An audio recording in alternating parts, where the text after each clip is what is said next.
అనకాపల్లి జిల్లా అచ్యుతాపురం మండలం పూడిమడక గ్రామానికి చెందిన మత్స్యకారుడు ఎల్లయ్య కొమ్ముకోనాం చేపకు చిక్కుకొని గల్లంతయ్యాడు. సహచరులతో కలిసి సముద్రంలో చేపల వేటకు వెళ్లిన ఎర్రయ్య భారీ చేపకు చిక్కుకొని అదృశ్యమయ్యాడు. వెంట వెళ్లిన వారు ఎంత వెతికినా ఆచూకీ లభ్యం కాలేదు. ఎర్రయ్య ఆచూకీ కోసం ప్రభుత్వం ఎలాంటి సహాయం చేయట్లేదని కుటుంబ సభ్యులు ఓవైపు ఆవేదన వ్యక్తం చేస్తున్నారు. ఈ క్రమంలో మత్స్యకారుల సమస్యల పట్ల అండగా నిలిచింది బిగ్ టీవీ. ప్రాణాలకు తెగించి సుమారు 3 గంటల పాటు సముద్రంలో మాక్ లైవ్ చేసి ఎల్లయ్య గల్లంతు అయిన దృశ్యాన్ని కళ్లకు కట్టినట్లుగా చూపించింది బిగ్ టీవీ సిబ్బంది.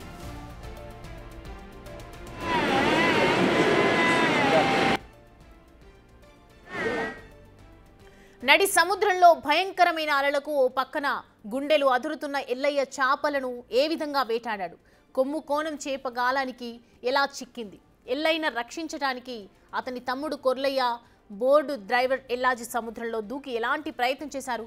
చివరికి ఎల్లయ్య మృతదేహం లభించకపోవడంతో తిరిగి ఇంటికి ఎలా చేరుకున్నారు? కళ్లకు కట్టినట్లుగా ఓవరాల్ గా బిగ్ టీవీ టీం చూపించింది. నడి సముద్రంలో మత్స్యకారులు ఎలా వేటాడుతూ ప్రాణాలను సైతం లెక్క చేయకుండా చేపల వేట చేస్తున్నారని చూపించింది.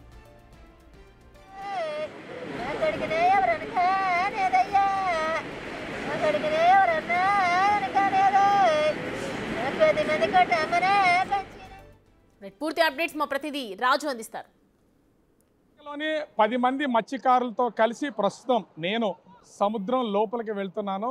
మనము ఒక్కసారి సముద్రం లోపలికి వెళ్తున్నటువంటి ఈ బోటుని కనుక చూస్తే తన అన్న కోసం కూడా అతని తమ్ముడు ఎర్రాజీ తమ్ముడు మరొకసారి ఇంత బాధలో ఉన్నా వాళ్ళన్న లేడని తెలిసినా కూడా మరొకసారి అసలు లోపల ఎలా జరిగింది, ఏం జరిగిందని చెప్పడానికి గ్రామస్తులతో కలిసి మాతో పాటు వస్తున్నాడు. ఇక్కడ నుంచి దాదాపుగా 30 కిలోమీటర్ల దూరం ఉంటుంది. 30 కిలోమీటర్ల దూరం మేము కూడా వెళ్తాం. అసలు సముద్రం లోపలికి వెళ్ళిన తర్వాత వీళ్ళు ఎలా వేటాడాడు, కొమ్ము చేపడిన తర్వాత ఏం జరిగిందనేది నేను చూపించే ప్రయత్నం అయితే చేస్తున్నాను. ప్రతి ఒక్కళ్ళకి కూడా నేను ఈ బోట్ లోపలికి నేను కూడా ఎక్కుతున్నాను. లోపలికి వెళ్ళి అంటే చాలా దూరం ప్రయాణం చేయాలి. కొంత సముద్రం లోపలికి వెళ్ళిన తర్వాత కొంత ఇబ్బంది అనేది ఉంటుంది. దీనికి సంబంధించి ముఖ్యంగా చూస్తే అలలు అనేవి కొంత ఇబ్బందికరం ఏర్పడతాయి. అయినా కూడా నేను లోపలికి వెళ్ళి జరిగినట్లుగా చెప్తాను. దీని మీద అయినా సరే ప్రభుత్వం స్పందిస్తుందా లేదనేది మాత్రం చూడాల్సినటువంటి అవకాశం అయితే ఉంది. నేను లోపలికి వెళ్తున్నాను. అసలు లోపల ఎలా ఉంటుందో చూద్దాం రండి. పూడిమడకి చెందిన ఎల్లాజీ ఎక్కడైతే వేటాడి కొమ్ము కోణం చేపకు బలైపోయాడో ప్రస్తుతం దాదాపుగా ఆ ప్లేస్లోకి వచ్చాం మేము. 2 గంటల ప్రయాణం తర్వాత వీళ్ళు ఇక్కడికైతే తీసుకొచ్చారు సముద్రం లోపలికి. ఇంచుమించుకి ఇంత దూరం రావడం ఒక విధంగా నాకు కూడా భయంగా ఉంది. మనసంతా కకావికలం అయిపోతుంది. ఏం జరుగుద్దో ఏంటో తెలీదు. వామిటింగ్ సెన్సేషన్ కూడా కనిపిస్తుంది. అంటే నాకు ఎంతసేపు సముద్రంలో కొంత ఇబ్బంది లేకుండా ఉంటానో తెలియదు. ప్రస్తుతం ఇక్కడ మనతో పాటు ఈ వేటాడడానికి వచ్చినటువంటి 4 కూడా ఉన్నారు. ప్రస్తుతం బోటు యజమాని. ఎందుకు ఇంతకు రిస్క్ చేసి వచ్చామంటే సముద్రం లోపల వేటాడడానికి వచ్చిన వీళ్ళు లోపలికి వెళ్ళి చేపను వేటాడినటువంటి సమయంలో ఆ కొమ్ము కోణం చేప ఏ విధంగా అతన్ని లోపలికి తీసుకెళ్ళిపోయింది, అసలు వేటాడారు కదా, ఎలా వేటాడారు ఏంటి అనేది ప్రత్యక్షంగా కొంత రిస్క్ అయినా కానీ ప్రస్తుతం ఇక్కడ బోటు డ్రైవరు గేలం పట్టుకుని సిద్ధంగా ఉన్నాడు. ఒకసారి మీరు గేలం వేస్తారా? ఎట్లా వేశారు ఏంటి వేస్తూ మాకేమైనా చెప్పగలరా? చెప్పగలను సార్. వేయండి. అసలు ఎలా వేస్తున్నారు ఒకసారి కెమెరా పర్సన్ రాము గేలం వేస్తున్నటువంటి దాన్ని బోటు ఓనరు చూపిస్తూ ఉన్నాడు. ఒకసారి ఏంటి ఎలా వేశారు ఏంటి అనేది ఆ టైంలో. సో కనిపిస్తుంది కదా ఈ గేలాన్ని ప్రస్తుతానికి వీళ్ళు వచ్చినటువంటి ప్లేస్లోనే కొమ్ము కోణం చేపల కోసం వేశారు. వేయండి లోపలికి.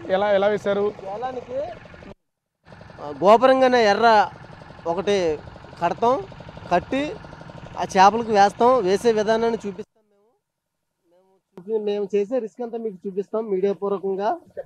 చూడండి సార్. అంటే మనం చూడొచ్చు మనోడు ప్రస్తుతానికి అయితే చాలా రిస్క్తో వేస్తున్నటువంటి గేలం వేస్తున్నాడు. లోపలికి వేస్తున్నట్టు దాన్ని అయితే చూడొచ్చు. ఒకసారి వేయండి.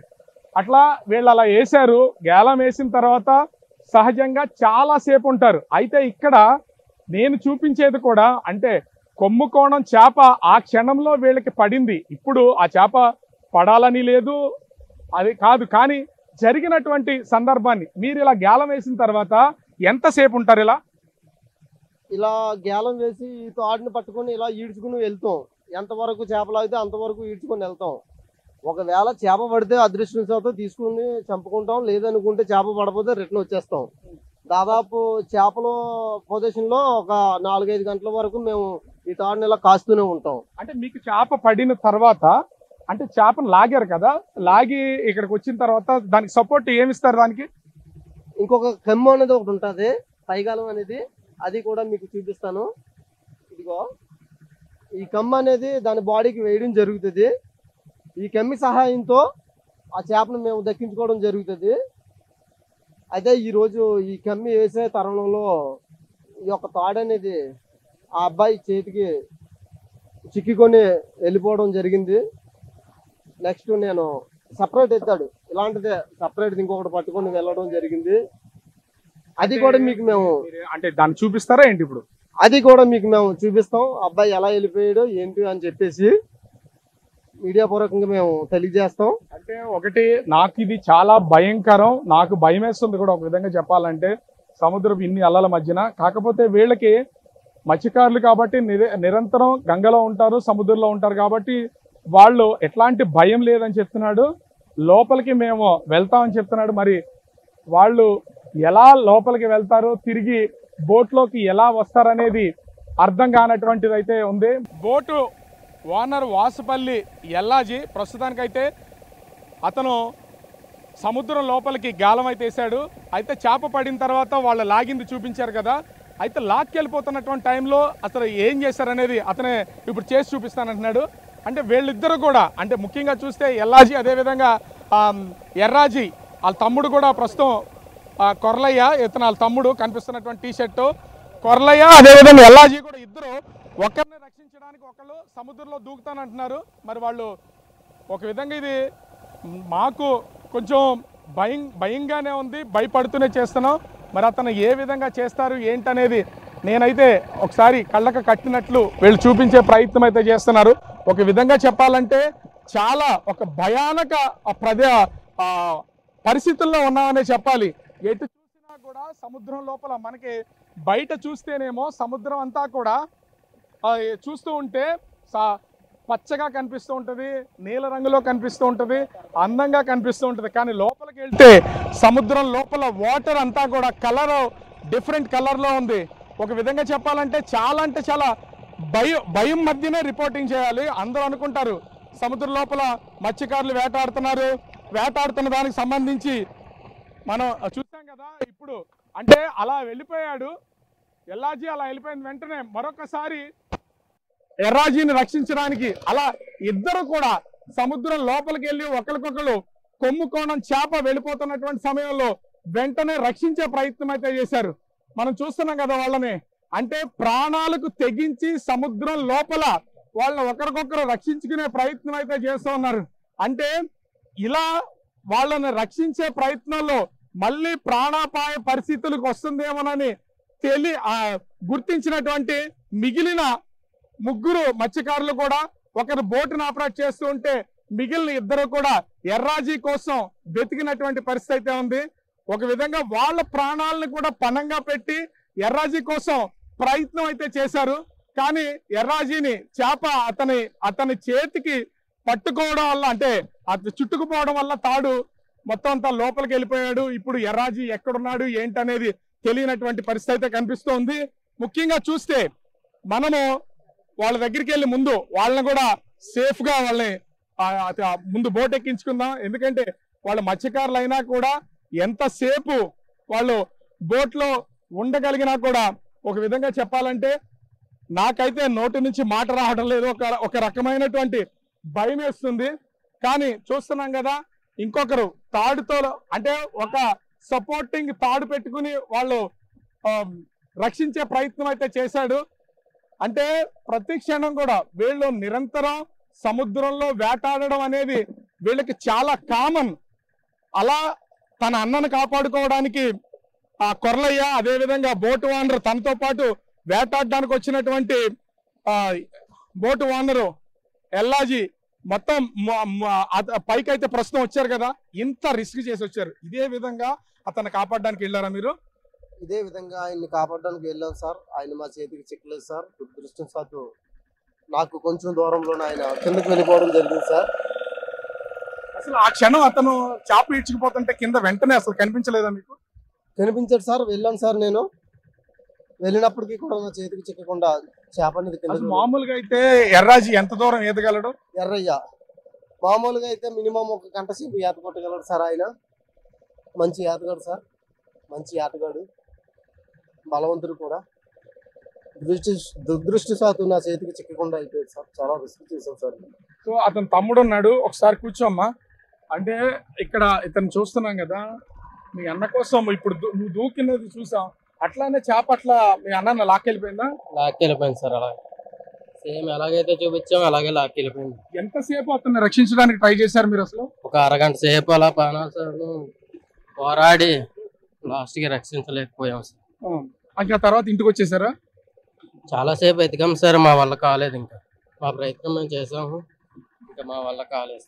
అసలు సముద్రము లోపల ప్రయాణం చేయడం అంటే నిజంగా ఒక విధంగా చెప్పాలంటే ప్రాణాలతో చెలగాటం అని చెప్పాలి. ఒక విధంగా చాలా భయానకమైనటువంటి పరిస్థితి, భయంకరమైనటువంటి పరిస్థితి అయితే ఇక్కడ ఉంది. నోటి నుంచి మాట రావట్లేదు, గుండెల్లో దడ భయం కూడా ఉంది. కానీ నిజంగా చెప్పాలంటే ఎల్లాజీ చనిపోయినటువంటి ఎర్రయ్య గల్లంతయ్యాడు. అతను ఎక్కడున్నాడు ఏంటనేది ఎవరికి తెలియదు. అతన్ని రక్షించే ప్రయత్నం ఎల్లాజీ గాని, అతని తమ్ముడు కొరలయ్య గాని, మరొక వ్యక్తి గాని, మొత్తం ముగ్గురు ప్రయత్నం చేసిన చివరికి కొమ్ముకోణం చేప అతన్ని అయితే సముద్రం లోపలికి తీసుకెళ్లిపోయింది. దాన్ని సముద్రం లోపల దూకి కళ్ళకు కట్టినట్లు చూపించే ప్రయత్నం అయితే బిగ్ టీవీ అత్యంత సాహసోపేతంగా చేసింది. కానీ సముద్రం లోపల ఎక్కువసేపు ఉండలేము, ఖచ్చితంగా వాంతులు అవుతాయి, కొత్త వాళ్ళకైతే రక్తాలు కూడా వస్తాయి, నోటి నుండి రక్తం కూడా వస్తుందని చెప్తున్నారు. అయితే అసలు ఇలా నడి సముద్రంలో వేటాడుతున్నటువంటి సమయంలో వీళ్ళు ఎదుర్కొంటున్నటువంటి సమస్యలు, ఒకవేళ గల్లంతైనా కనిపించకుండా పోయినా చనిపోయినా వాళ్ళకి ఎట్లాంటి మేలు కావాలి, న్యాయం కావాలని ఇక్కడ ఉన్నటువంటి వాళ్ళు ఉన్నారు. నేను వాళ్ళ అభిప్రాయాన్ని కూడా నడి సముద్రం లోపలే తీసుకుంటాను. అసలు వాళ్ళు ఏం చెప్తున్నారు ఏంటనేది కూడా ఒకసారి మనం కూడా తెలుసుకుందాం. సముద్రంలో వేటకెళ్ళినటువంటి మత్స్యకారులు ఎన్నో ఇబ్బందులు పడుతూ ఉంటారు, ఎంతమంది చనిపోతున్నారు, గల్లంతవుతున్నటువంటి వాళ్ళు కూడా ఉన్నారు. సో అసలు ఈ ఎల్లయ్య చనిపోయాడు కదా, ఎర్రయ్య చనిపోయినటువంటి ఎర్రయ్యకి సంబంధించి ఇప్పటికి ఎవరికైనా అధికారులు వచ్చారా లేదనేది ఇక్కడ ఉన్నటువంటి వాళ్ళని అడుగుదాం. అంటే ఇక్కడికి అసలు ఎవరైనా అధికారులు వచ్చారా, మీకు సంబంధించి ఏమన్నా సమాధానం చెప్పారా ఏంటి? ఇప్పటికి వచ్చి ఎర్రయ్య గల్లంతయ్యి 3 రోజులు అయ్యిందండి. ఏ అధికారి కూడా రాలేదు. ఇలాగే చూస్తే మత్స్యకారులు చాలా ఇబ్బందులు పడుతున్నారండి. గతంలో కూడా హుద్దులాంటి తుఫాన్లకి మా మత్స్యకారులు సముద్రంలోకి వెళ్ళి గల్లంతా ఇప్పుడు కూడా ఆచూ కూడా దొరకలేదు. ప్రభుత్వం మత్స్యకారుల మీద ప్రత్యేకమైన దృష్టి పెట్టి ప్రభుత్వం ఈరోజు ఎర్రయ్య గల్లంత అవ్వడానికి కారణం ఏంటంటే బోటుకి ఇంజిన్ లేదు. ప్రభుత్వం సబ్సిడీ ఇచ్చి ప్రత్యేకమైన జీపీఎస్లు కూడా సబ్సిడీ ద్వారా ఇచ్చి మత్స్యకారులు ఆదుకోవాలి. ఇదే కాదు, ఈ ఎర్రయ్య బాడీయే కాదు, చాలా బాడీలు పుడిమడకలు ఇప్పుడు కూడా సుమారుగా నాకు తెలిసి 20-30 మంది బాడీలు ఇలాగ సముద్రంలో గల్లంత అయ్యేసారు. ఇప్పుడు వచ్చి ఎర్రయ్య బాడీ గల్లంత అయ్యి 3 రోజులు అయినప్పుడు కూడా స్థానిక అధికారులు కానీ, స్థానిక ఎమ్మెల్యే గారు కానీ ప్రభుత్వం నుంచి ఎటువంటి స్పందన లేకుండా ఉన్నది. ప్రభుత్వం ఒక్కసారి మత్స్యకారులు కూడా ఒక పెద్దపేటకు వేసి మత్స్యకారుల వైపు కూడా చూడాలని చెప్పేసి ప్రభుత్వాన్ని డిమాండ్ చేస్తున్నాం సార్. అంటే ఒకటి, అసలు సముద్రంలో ఎవరైనా గల్లంతైనా లేదా చనిపోయినా బాడీలు కనుక దొరక్కపోతే అసలు దాన్ని ఎలా క్లెయిమ్ చేయాలి? ప్రభుత్వం నుంచి ఏమైనా నష్టపరిహారం వస్తుందా ఏంటి? అసలు ఏమైనా జీవోలు ఏమైనా ఉన్నాయా? నా పేరు వాసుపల్లి అప్పారావు, పూడిమడక మాజీ వైస్ ప్రెసిడెంట్ నేను. అయితే గతంలో 2015లో కాకినాడలో మా పూడిమడక నుంచి 2 మత్స్యకారులు చనిపోయారు. అయితే బాడీలు దొరకనందుకు ఇప్పటి వరకు కూడా వాళ్ళకి ఎటువంటి ఎక్స్గ్రేషియా ఇవ్వలేదు. కానీ ఇప్పుడు కూడా ఎర్రయ్య 3 రోజుల క్రితం గల్లంతయ్యాడు పూడిమడక సముద్ర తీరంలో. అయితే ఇప్పటి వరకు బాడీ కూడా ఎక్కడా దొరికినట్టు కూడా ట్రాస్ అయినట్టు కూడా అధికారులు కానీ ఎవరు కూడా మాకు తెలియపరచలేదు. అయితే అసలు అధికారులు తెలియపరచలేదు, ఒకవేళ గల్లంతైన వాళ్ళ పరిస్థితి ఏంటి, వాళ్ళ కుటుంబ పరిస్థితి ఏంటి, కనీసం ఆర్థిక సాయం పరిస్థితి ఏంటి? అందుకని ప్రభుత్వం వారు స్పందించి, ఎందుకంటే ఇప్పుడు నారా చంద్రబాబు ముఖ్యమంత్రిగా ఉన్నారు, పవన్ కళ్యాణ్ గారు ఉప ముఖ్యమంత్రిగా ఉన్నారు, లోకేష్ గారు మంత్రివర్యులు ఉన్నారు, వీళ్ళందరూ కూడా స్పందించి, ఎందుకంటే మా మత్స్యకారుల జీవనోపాధి ఎలా ఉంటుందంటే దినదిన గండం నీళ్ళ ఆయుస్సు. ఎందుకంటే సముద్రంలోకి వెళ్ళి వస్తారు, పొద్దున వరకు ఇంటి వరకు చేరని ఇంటి దగ్గర తల్లిదండ్రులు కానీ భార్య పిల్లలు కానీ ఎన్నో దేవుళ్ళకి దేవతలకి గంగమ్మ తల్లికి మొక్కుకుంటారు. అయినా తీరం వచ్చే వరకు కూడా అప్పుడు ఆశ ఉంటుంది. తీరం రాలేనప్పుడు ఆ మనిషి ఏమయ్యాడు, మనిషి తాలూకా బాడీ ఏమైంది, మనిషి తాలూకా ఆచూకీ ఏమైందని కూడా మాకు ఎటువంటి భయంగా ఉంటుంది. అయితే ప్రభుత్వాలు స్పందించి ఇప్పుడు ఇది వరకు బాడీ దొరకపోతే ఇప్పటి వరకు ఎటువంటి ఎక్స్‌గ్రేస్ ఇవ్వట్లేదు కాబట్టి బాడీ సముద్రంలో దొరికే పరిస్థితి లేదు కాబట్టి ప్రభుత్వం దీన్ని మార్చాలి, జీవోను మార్చాలి. ఏం జీవో ఉంది అసలు? ఆ జీవోలో ఏముంటుంది? ఇది వరకు 7 సంవత్సరాల వరకు బాడీ ట్రేస్ అవ్వకపోతే ప్రభుత్వం వాళ్ళు కానీ పోలీసులు కానీ ఎఫ్ఐఆర్ కట్టకుండా ఎటువంటి కూడా ఓన్ సర్టిఫికేట్ ఇవ్వకుండా వాళ్ళకి ఎటువంటి ఎక్స్‌గ్రేస్ రావట్లేదు. అది మార్చి ఇప్పుడు ప్రభుత్వం వారు, ఎందుకంటే మత్స్యకారుడు చనిపోతే ఒక కమిటీ వేయండి, ఒక కలెక్టర్ గారు, ఆర్డీఓ గారు, ఎంఆర్ఓ గారు వీళ్ళందరితో కమిటీ వేయించి నిజ నిర్ధారణ చేసి వాడు చనిపోయారని నిర్ధారణ చేసి ఆ కుటుంబాన్ని ఆదుకొని వాళ్ళకి అంటే ప్రభుత్వం తరపు నుంచి ఏ విధమైన రాయితీలు అంటే ఎక్స్‌గ్రేస్ వస్తుంది అన్ని ఇప్పిస్తారని మరీ కోరుచున్నాం. ఇది మత్స్యకారుల యొక్క ఆవేదన. ఇదే కాదు, మొత్తం ఆంధ్రప్రదేశ్ మొత్తం మత్స్యకారులు ఎక్కడైనా సరే 2015లో కాకినాడ 2 మత్స్యకారులు చనిపోతే ఇప్పటి వరకు కూడా మా పూడిమడక మత్స్యకారులకు ఎటువంటి ఎక్స్‌గ్రేస్ ఇవ్వలేదు. అలాగుంది. ఎందుకంటే మా మత్స్యకారుల జీవనోపాధి అంటే ఎలాగుందంటే చాలా భయంకరంగా ఉంది. ఒడ్డున చనిపోతే ఎవరైనా పాము కాటుకు చనిపోయినా సరే, చెట్టు మీద నుంచి పడిపోయినా సరే వాళ్ళకి బాడీ దొరుకుద్ది. నడి సముద్రంలో మా మత్స్యకారుడు చనిపోతే ఆ బాడీ కూడా కదా దానికి కళేబరం కూడా దొరకదు. అటువంటి పరిస్థితులు దేన పరిస్థితుల్లో మా మత్స్యకారులు జీవిస్తున్నారు.